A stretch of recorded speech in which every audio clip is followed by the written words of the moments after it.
EA Sports. It's in the game. This is my digital marketing video podcast that is specifically showcasing Electronic Arts' FIFA 21 and their approach to their marketing campaign during the COVID-19 pandemic.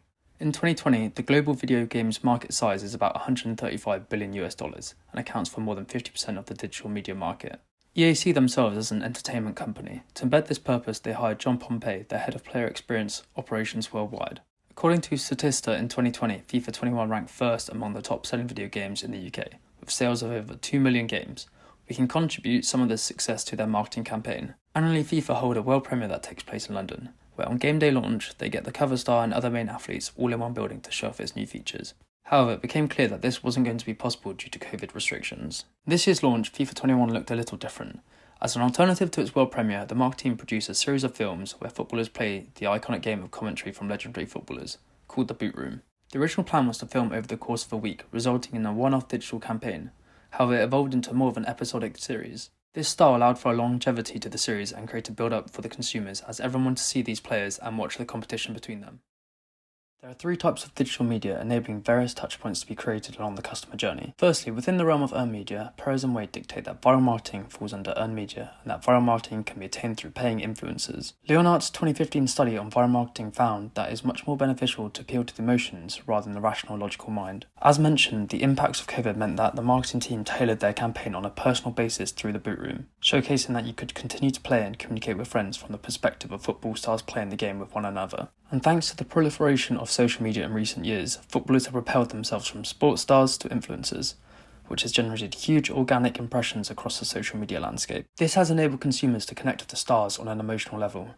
The primary brand ambassadors are young, therefore permitting their consumers, the younger demographic, to better relate to them, enabling the campaign to reap the rewards of viral marketing. A number of iconic young football stars are brand ambassadors, with an expansive reach on Twitter and Instagram. Their incorporation and their social media presence allow for both the trailer and the series of films showcasing the game to go viral, due to the strength of sharing via word of mouth.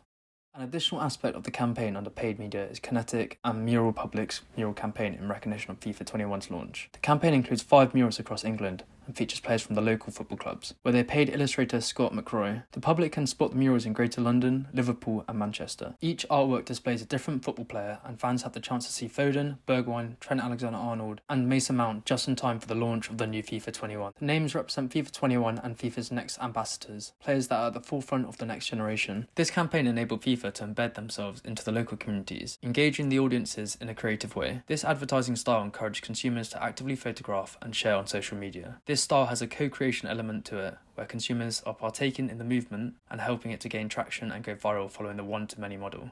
Another aspect of FIFA's digital content are YouTubers, who are a type of bloggers. Blogs fall under owned media through Wade and Perez's 2018 range of owned media. These YouTubers are often given access to the game before the public to endorse both the game and show off the new features. This form of digital content provides great consumer reach because, according to Singe et al., blogs reach younger consumers, which is in fact FIFA's primary consumer group. For example, Mania YouTuber with nearly 2 million subscribers was involved in a game between footballers Gomez and Felix to endorse FIFA 21. Influencer marketing has become the most powerful and cutting-edge brand management tool. They have real-time and interactive two-way communication with followers, which enhances the emotional attachment of subscribers to the influencer. This creates greater brand trust and loyalty. There are two parts which make up the customer journey. The smooth journey model consists of a process that makes customers' lives simpler, with a recurring pattern of predictable experiences that establishes customer loyalty over time. This is also known as a loyalty loop. Whereas in recreational services like gaming, customers want unpredictable and sticky journeys. Firms can facilitate this sticky journey by providing endless variation along the customer journey. In the case of FIFA, they showed these sticky features in their digital marketing campaign by showcasing their endless variation with new added features such as the new hashtag next level qualities. For example, Mbappe inspired the film Next Level Speed, and Trent Alexander-Arnold enthused the next level atmosphere for the game's immersive pre-match live capability. In order to recommend various ways in which this marketing campaign could have acquired greater reach, we can utilise Cialdini's 6 principles of persuasion. The first principle, reciprocity. All societies subscribe to a norm that obligates individuals to repay in kind what they have received. FIFA 21's marketing campaign could therefore invest in more practices that acquire this obligation, for instance in giving away free content such as certain multiplayer features. The second principle, commitment and consistency. Once consumers make a commitment, they act in a way that is consistent with their commitment. The most straightforward application of this principle principle is asking consumers for their email address to access a free service. As a recommendation to build commitment, FIFA could provide an exclusive game mode for those that provide an email address. The third principle, social proof. Social proofing is when consumers follow the herd. FIFA 21's campaign achieves this, as their influencers share their content, adding to its credibility. This results in higher value for its consumers. The fourth principle, liking. In order to make content more likeable, it should show greater empathy. FIFA 21's campaign achieves this through the boot room, which appeals to the consumer's emotive side. The aspect of the players displaying their enjoyment and friendly competitive rivalries increases its draw for consumers. The fifth principle, authority. Milgram's behavioural study of obedience highlights the undeniable influence of an authoritarian figure. In the case of FIFA 21, the authoritarian figure is represented by the YouTuber and their sports influencers, as they are both considered experts, leading to higher purchase intentions according to Lee and Watkins. The sixth principle, scarcity. This triggers the fear of missing out. FOMO-based marketing often appeals to the impulsive side of us all. FIFA 21 has not applied the principle of scarcity. We recommend a limited time offer to build the FOMO before the release of the product.